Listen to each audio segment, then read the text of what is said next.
Cairo, a city of faith and ancient stone.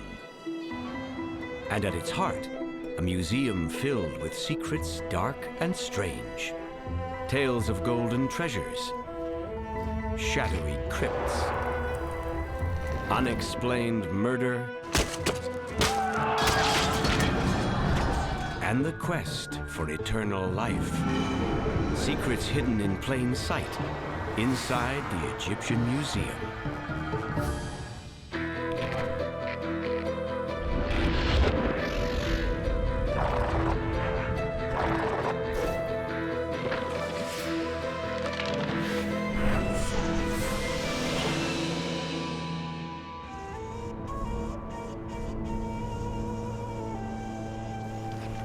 Egypt. Here the towering monuments of the pharaohs stand silent, amid the roar of a modern city. Cairo is the largest metropolis in Africa, home to more than 20 million people. But at its center is a refuge from urban chaos. This is the Museum of Egyptian Antiquities, the treasure chest of an ancient civilization, and one of the most spectacular museums in the world. Visitors flock here by the millions to gaze into the eyes of long-dead pharaohs and marvel at their dazzling sarcophagi of silver and gold. This wooden sarcophagus looks dull and plain by comparison. You might think it was made for a commoner, but you can't always tell a coffin by its cover. This coffin, it has the cartouche of Ramses II, and the two cartouches are the given name of Ramses II and the throne name. Ramses II was the great pharaoh of ancient Egypt. As a family man, he married 8 wives, and he had 100 children. As a military man, he was a great man. Why would such a great man choose a coffin made of wood? You might suspect he was frugal or modest. In fact, he was anything but. Ramses the Great built grand structures all over Egypt on an unprecedented scale. Here at Thebes, he spared no expense on his Ramesseum, a temple dedicated to his own greatness. It seems strange for such an egotistical pharaoh to be buried in a simple casket. This cannot be the coffin of a great builder like Ramses II. And instead of him building temples everywhere, the first thing that he will care for, building his tomb and his coffin and his burial chamber. And this is why I don't think that this great King Ramses II could really leave to us a coffin like this. If you go to the Valley of the Kings and you look at his tomb, I really believe there is mystery is hidden in the Valley of the Kings.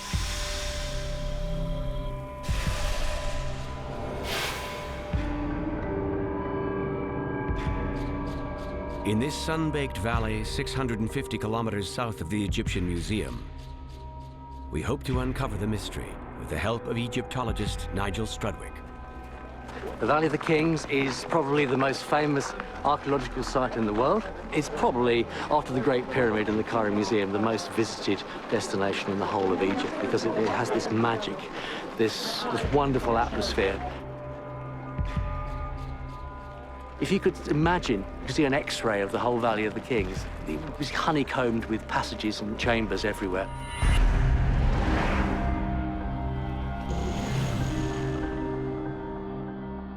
And where we're going to go now is to one of the biggest of all of them. It's the tomb of Ramses II. This tomb is probably about the biggest or the second biggest in the valley, probably after that of his father, Seti I. And it goes into the rock. It's no less than 180 meters.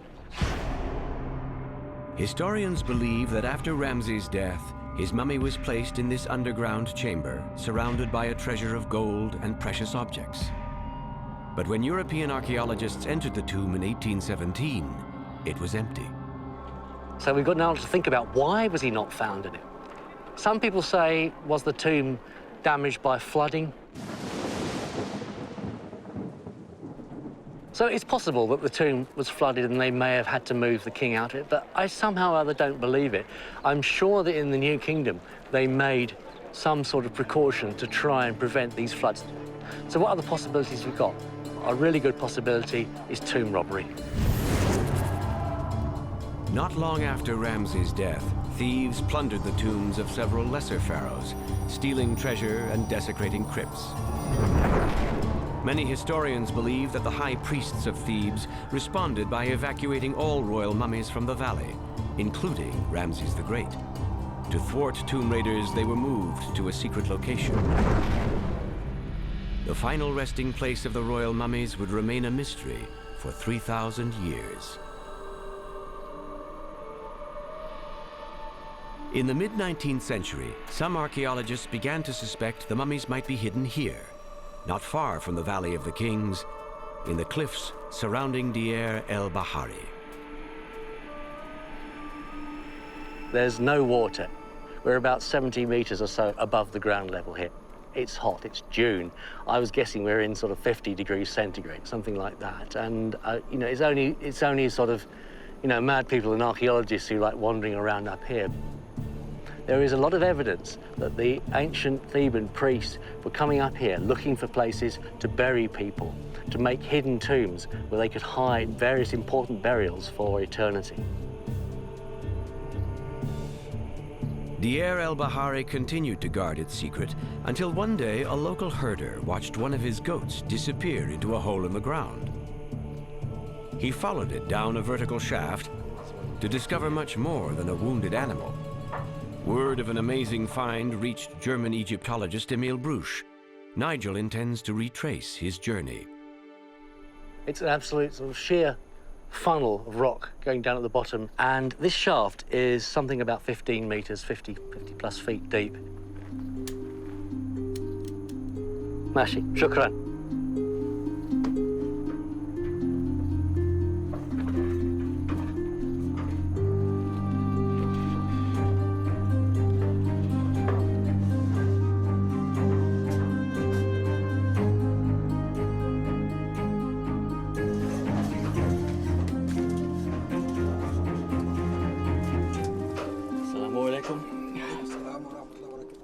Now, this is something ever since I've been interested in Egyptology, I've always wanted to see this because the royal mummies have always been of a fantastic fascination for me.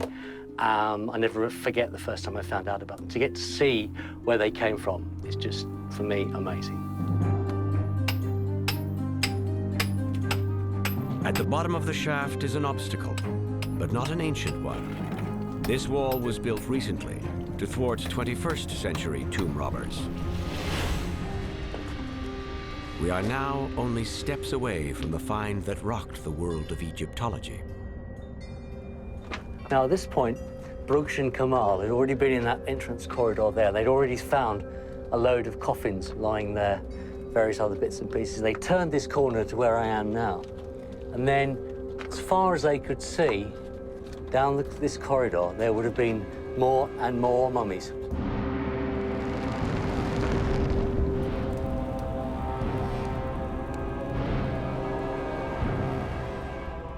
And they were stopping and looking at the names on the coffins and seeing royal cartouches and all sorts of other things.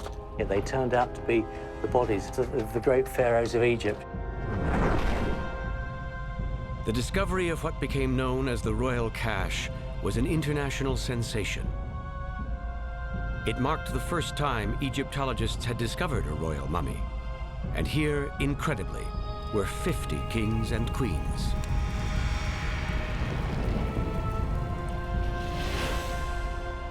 There's a small niche on the left, just in front of me, that contained loads of mummies of the kings of the New Kingdom, but particularly also the famous mummy of Ramses II. The royal mummies were arranged haphazardly, suggesting they were transported here in haste to avoid drawing the attention of tomb raiders. Their burials consisted of their body and a coffin, and the coffin may not even have been theirs originally. It might have just been reused from somebody else's, just to throw the king in it and get it in here. It's done very, very hurriedly.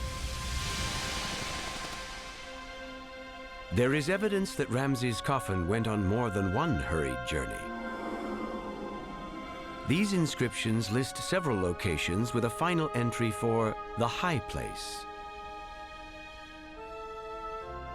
And perhaps that's why this great pharaoh was found in a wooden coffin and not a gold sarcophagus. His bearers required a coffin sturdy enough to survive several moves, yet light enough to haul up these steep cliffs and down into this dark shaft. And as for Ramses' empty tomb in the Valley of the Kings, the treasures that may have once surrounded him have never been found. Or perhaps we should say, not yet.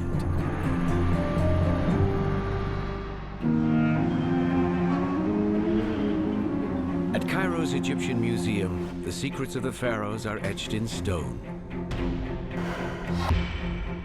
And sometimes in human flesh. This is the Royal Mummy Room. This is one of the most popular rooms in the Egyptian Museum. It's constantly full of people, and generally they try to keep a certain level of respect.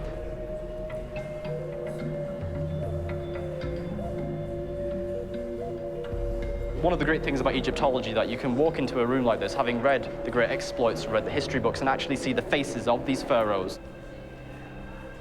If you observe their faces closely, you may notice that one of these mummies is not like the others.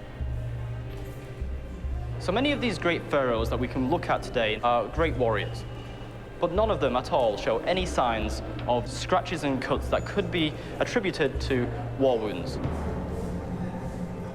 King Senakhtenre Tao II was not so lucky. No one knows for sure how Senakhtenre died, but one thing that is sure is that he lived in violent times, a period of great warfare between the Hyksos in the north and the Thebans in the south. The Hyksos were an Asiatic tribe that swept into Egypt and settled around the Nile Delta. Around 1560 BC, tensions between the Hyksos and the Egyptians erupted into war. And King Senakhtenre died violently. So there are no wounds whatsoever upon the body of Senakhtenre, apart from these very obvious ones on the head. So very clearly at the top here, you have a very long upper frontal wound that has clearly smashed the skull. Below that, we have a further wound caused by apparently another axe. You can see that the center of the face here is quite depressed. The right eye socket has completely been destroyed.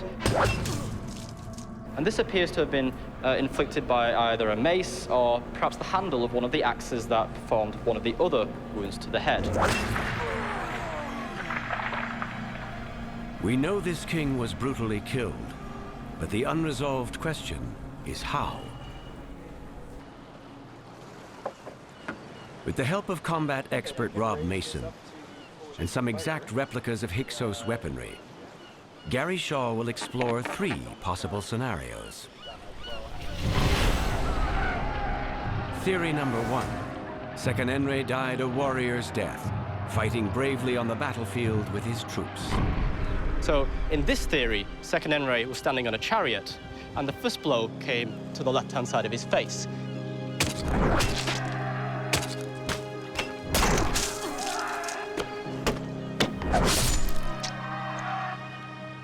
Well, I can certainly hit him there, but it's a very uncomfortable position. The actual way you're wielding the weapon, the way that you're having to stretch and move Very your arm, difficult, yeah. you wouldn't think that would be the best position to actually attack someone from. So by this point, Senakhtenre would certainly be on the floor. He's been hit twice, he's fallen off his chariot, he's lying on his back. So that certainly would have penetrated the brain. I think it's a little overdramatic. I can't really see this being how it happened. It's just so Hollywood, so over the top. First of all, at the beginning, we have the king standing on his chariot. He's being attacked by people who are not on chariots, who are below him, who are charging a sort of machine like this with like, horses and large wheels. It just doesn't seem at all likely. The first thing you would do if you were actually under attack is try to defend yourself if it was like the last moment. There's nothing on the arms here. In fact, there are no wounds whatsoever to the body, apart from to the head. Theory number 2. Senakhtenre was nowhere near the battlefield. He was assassinated while sleeping in his palace. We don't know how many assailants attacked him. We don't know the order of blows. So it's completely up to you how you want to go about doing this. Well, that would have killed him.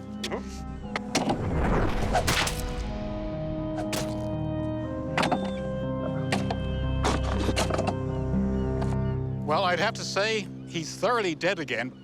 But it's just such a violent attack on his head. When it's unnecessary, it just seems overkill. You only need one person with one of these weapons. You don't need multiple people. You could have just smacked him with the mace straight over the side of the head. He'd be dead. He would be dead immediately. But if he wasn't assassinated or slain in battle, how did Sekhtenre die? We need a third theory, one that not only explains the multiple head wounds, but also the lack of defensive injuries.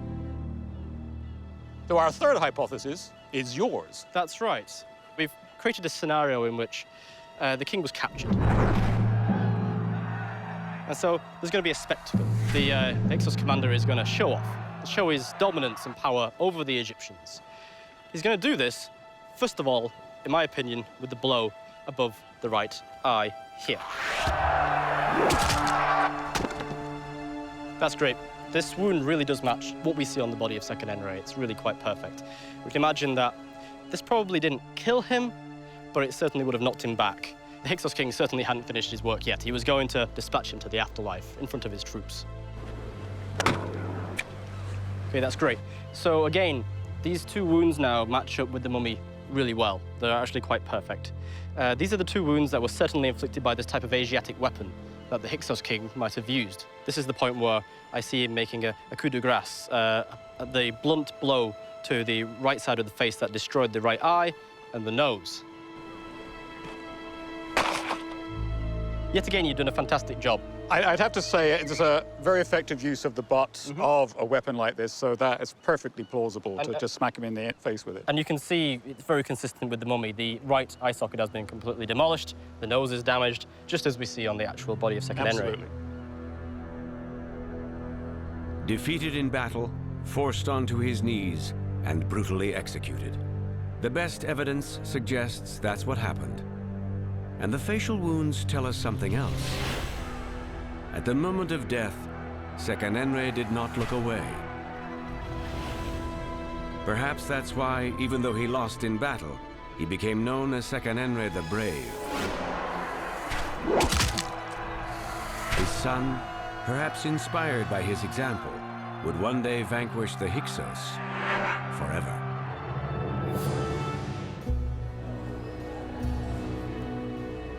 The Egyptian Museum in Cairo. Millions flock here to discover the secrets of an ancient civilization. But let's face it, some come for the gold. The gleam of King Tut's gold sarcophagus whispers of untold wealth and power. Visitors to his treasure room can't get enough. Many come here without realizing that just down the hall is another room they won't want to miss. These are the treasures of a lesser-known pharaoh, King Senakhtenre.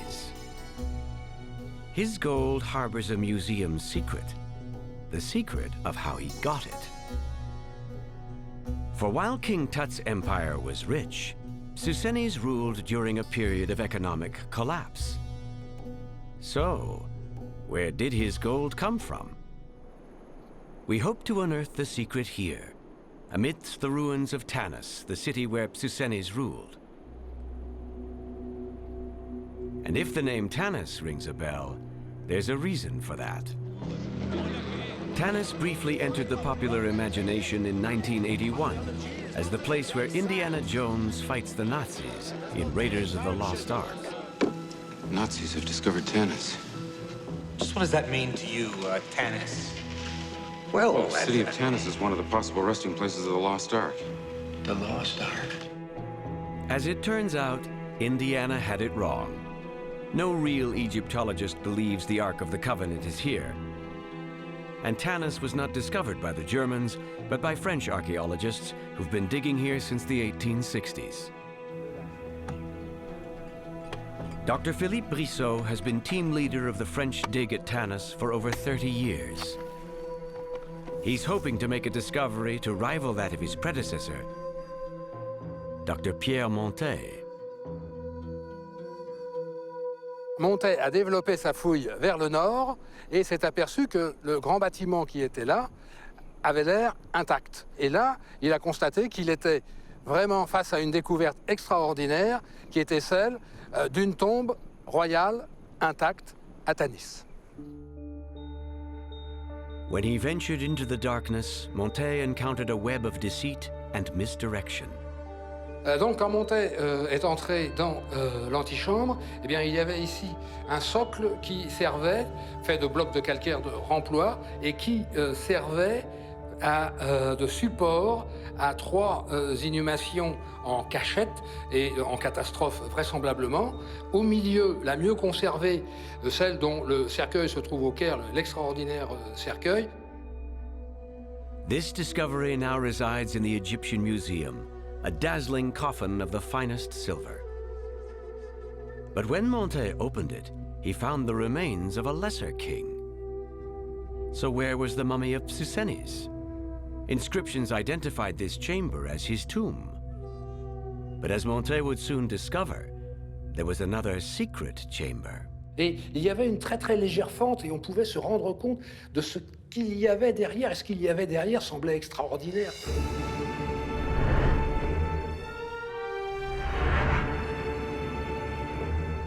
Il s'engage dans le passage. Il a eu la même surprise de voir un trésor, un très très beau trésor. A treasure of gold now on display in the Egyptian Museum. Which brings us back to our question. How did King Psusenes amass so much gold during a period of economic collapse? A clue to this riddle was discovered in the secret chamber. Le grand sarcophage était ici et il occupait une grande partie de la pièce. Le grand sarcophage dont le couvercle de Meramta avait été réutilisé. Psusenes' name is inscribed on the coffin, but a portion of the stone has been scraped away. Analysis reveals this was originally the coffin of an earlier pharaoh, Merneptah, son of Ramses the Great. Peut-être d'ailleurs explique-t-elle en partie les pillages des tombes royales en Haute-Égypte, parce que justement les matières précieuses étaient rares et que, mon Dieu, certaines personnes n'hésitaient plus à faire feu de tout bois et en particulier à faire feu des momies royales. The name Merneptah is also visible on items of Psusenes' gold. Evidence that his treasure was taken from the tombs of earlier, richer kings. So perhaps Psusenes was not only a great pharaoh, but the greatest tomb raider of all time.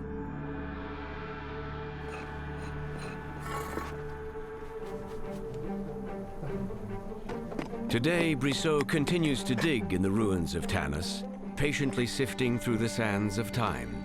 His excavations have unearthed buried buildings and passageways, but he has yet to find what he's looking for, the lost tomb of Psusenes' queen. Si une telle découverte avait lieu, il est évident que cela apporterait certainement de très très beaux objets. Si elles sont quelque part dans Tanis, ça peut être 10 ans, ça peut être 100 ans, ça peut être jamais. C'est une question de chance.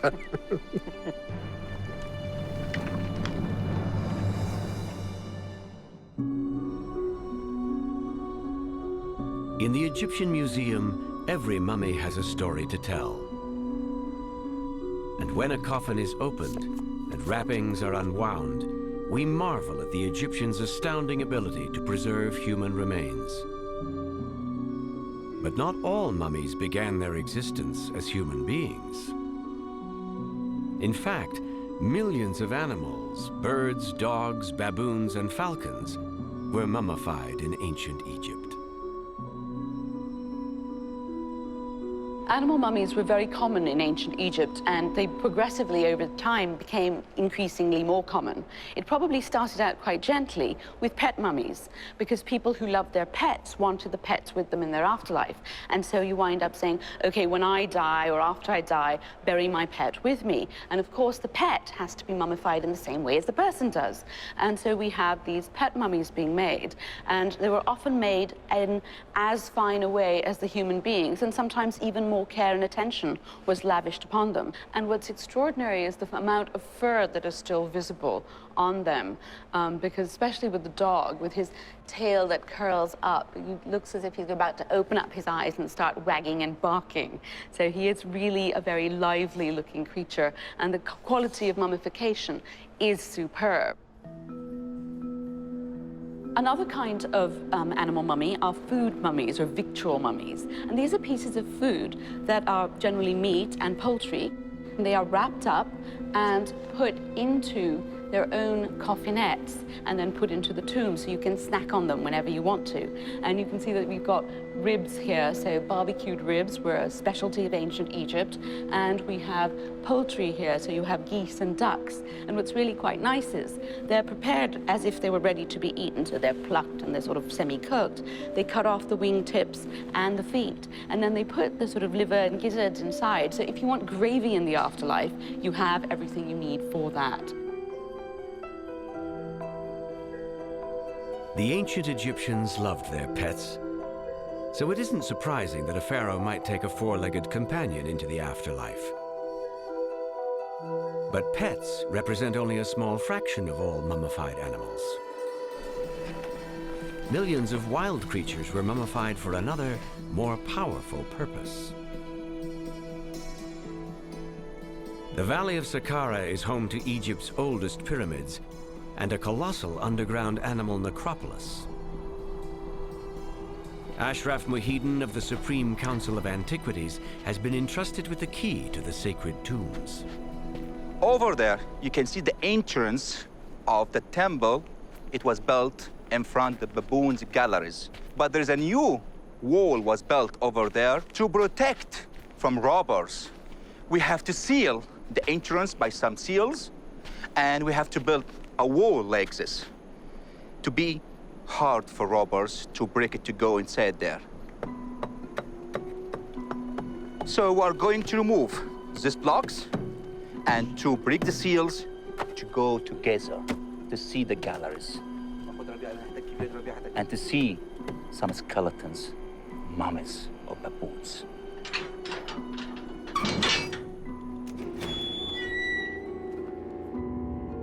This dark passageway is the beginning of a maze of tunnels that stretches for miles beneath the desert sand. The crumbling corridors are lined with crypts and lead to countless burial chambers.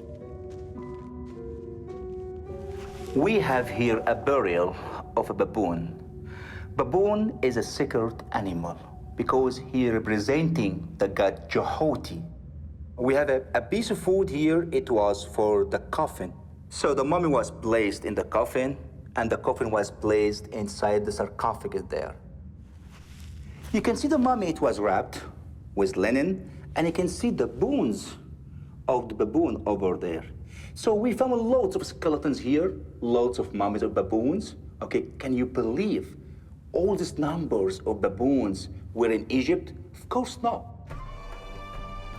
Hunters traveled throughout Africa to bring back species that represented Egyptian gods.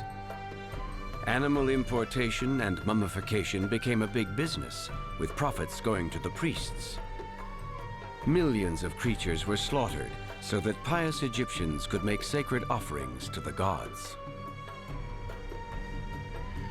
We are inside a sacred place.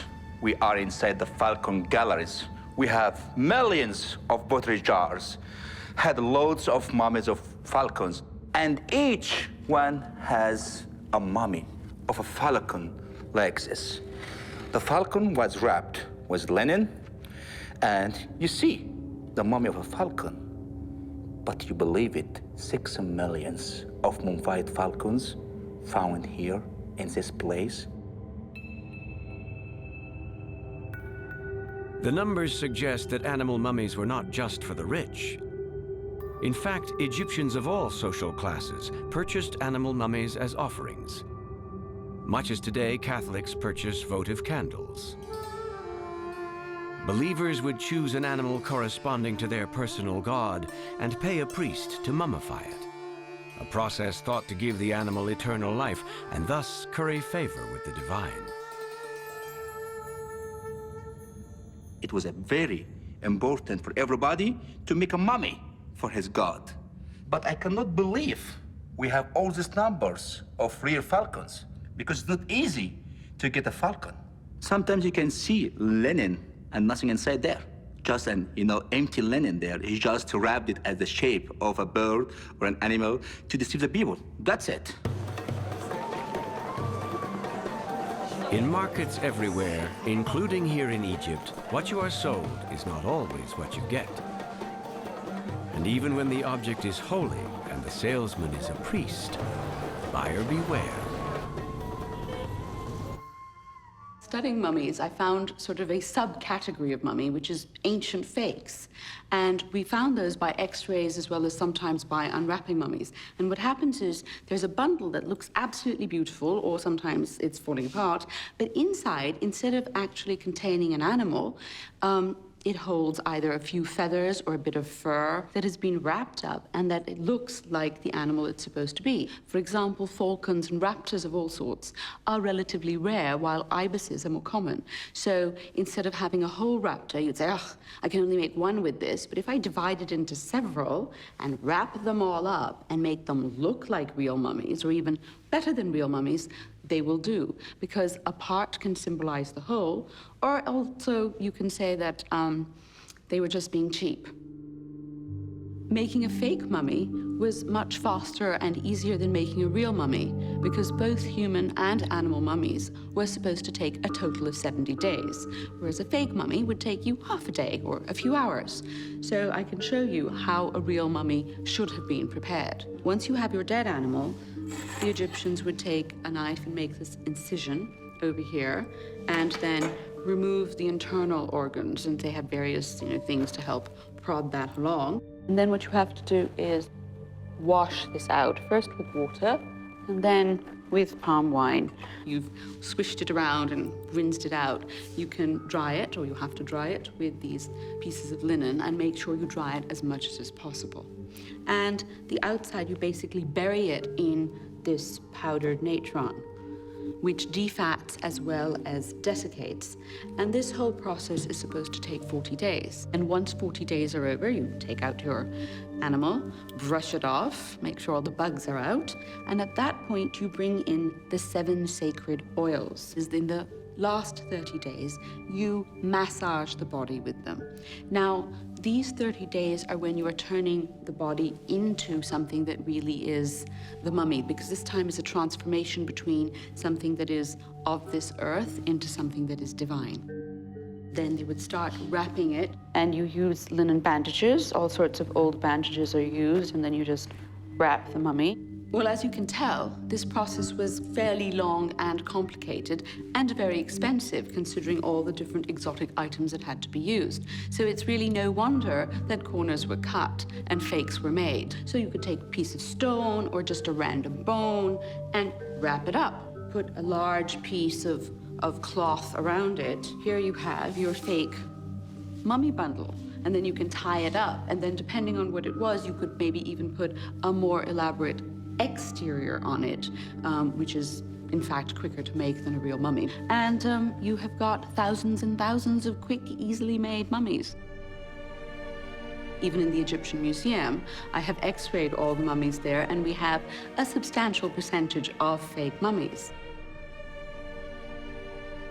Fake or real, the existence of millions of animal mummies reveals the ancient Egyptian obsession with death, and a fervent belief that offerings to the gods are the path to eternal life.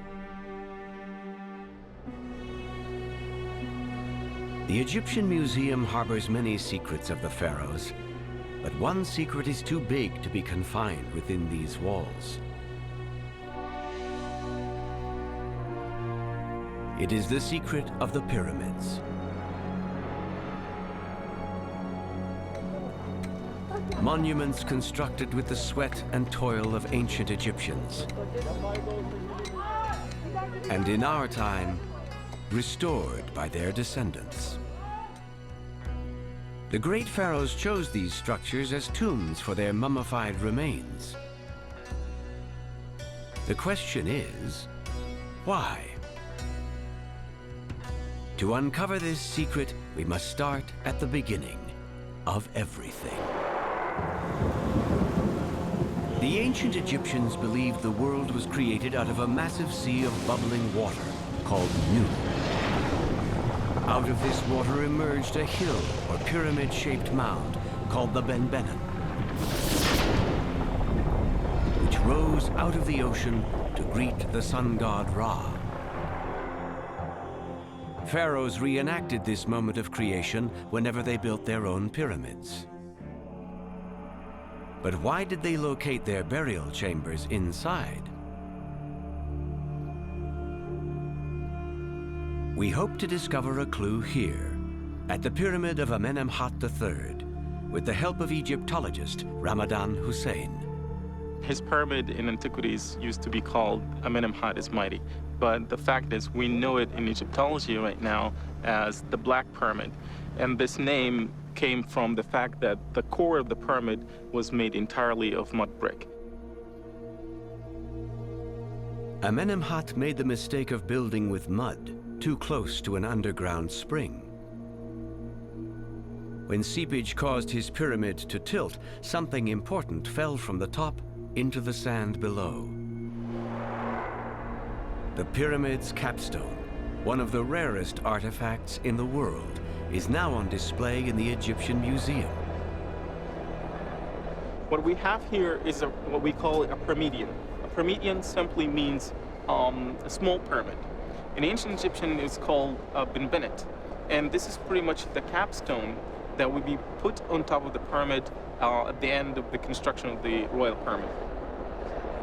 So what we're seeing here is one example of Middle Kingdom pyramidion. It was found in a very fragmented way, and this is a reconstruction. But the most complete pyramidion from the Middle Kingdom we have is a pyramidion of King Amenemhat III from Dynasty 12 in Dashur. It's made of dark gray granite with inscriptions on the four sides. The inscriptions here make clear connections between the sun and the pyramidion.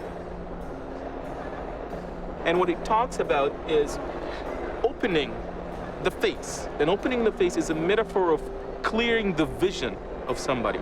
So clearing the vision of the king of Upper and Lower Egypt so that he may see the Lord of the horizon, being the sun god, while he crosses heaven, so that he, being the sun, may cause that the son of Re, Amenemhat, appears as a divine, as a god. This inscription once sat atop a pyramid, which suggests the pyramid itself plays a part in the divine transformation. But why does a pharaoh need a pyramid to become a god?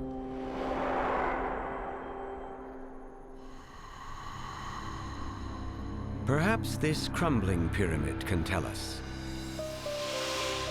If we see it as it looked 4,000 years ago, clad with a layer of smooth stone. So when this pyramid is finished in construction, what you would see is this triangle-shaped structure that is cased with bright, fine white limestone. The rays of the sun falls on top of it and reflects back to the universe. For the ancient Egyptians, the pyramid was a kind of solar-powered resurrection machine.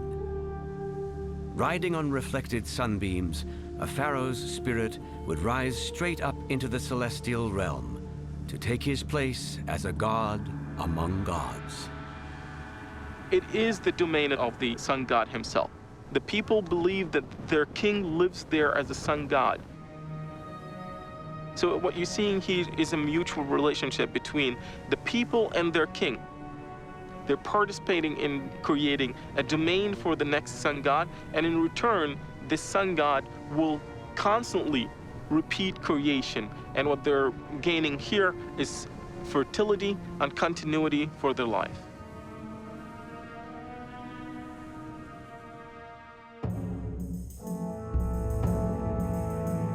The halls of the Egyptian Museum are filled with giant statues, intended to convey the giant stature of the pharaohs.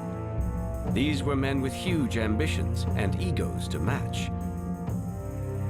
None more so than King Khufu, a man who thought big and built even bigger.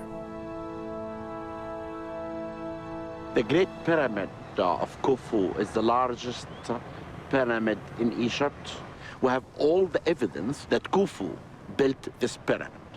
When the Arabs came to Egypt in the 9th century AD, they said that man fears time and time fears pyramid. People thought that the Great Pyramid was immortal. It cannot be killed. It stays all the time to show the power of Khufu. This pyramid reigned as the world's tallest structure for 4,000 years. Khufu built it to trumpet his glory. And so it's surprising that the pharaoh with the biggest pyramid has the smallest statue. This is the only statue of this great king. It's about 7.5 centimeters long. It's made of ivory. It shows the king seated with the crown of Lower Egypt. This is the only depiction of Khufu ever found. He appears gentle and kind. And that's surprising, considering his reputation. When the ancient Greeks came to Egypt, they heard stories about Khufu the tyrant, a man who worked thousands of slaves to death building his great monument. Over the centuries, the tyrant label stuck. So which is true?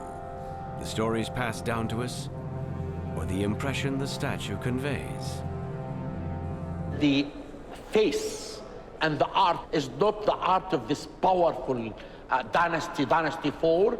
If you go and you look at the statue of his son Khafre, you see the powerful king with a powerful face. It's not the same like this king.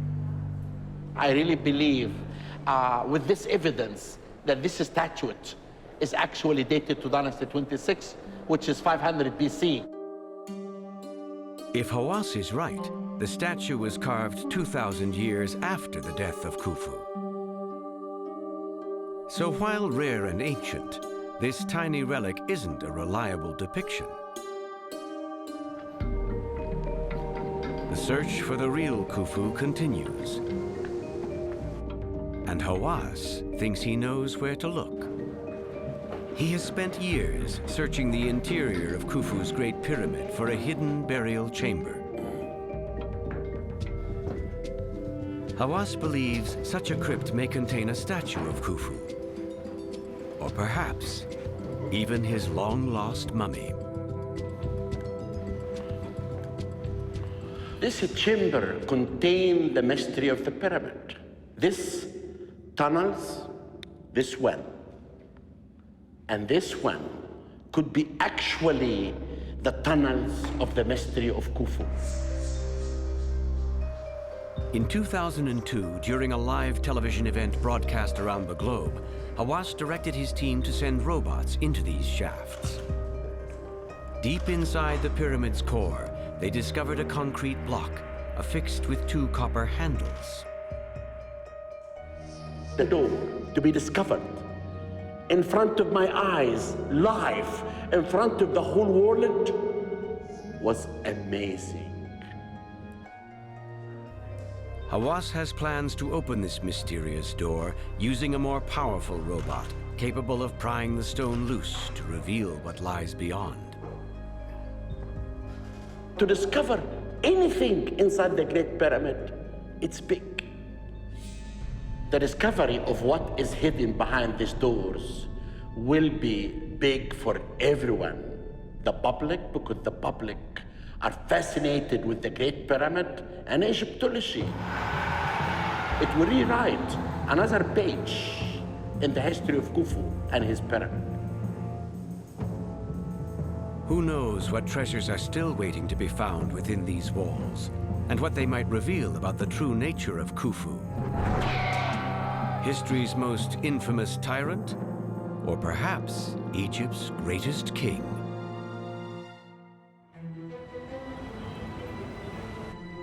Every mummy, every statue, every treasure in the Egyptian museum conceals a mystery.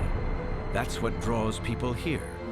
For every secret we reveal, far more remain unspoken. Because even a vast museum can only contain a tiny fraction of the history of a proud and ancient civilization. In the land of the Pharaohs, the secrets are still out there.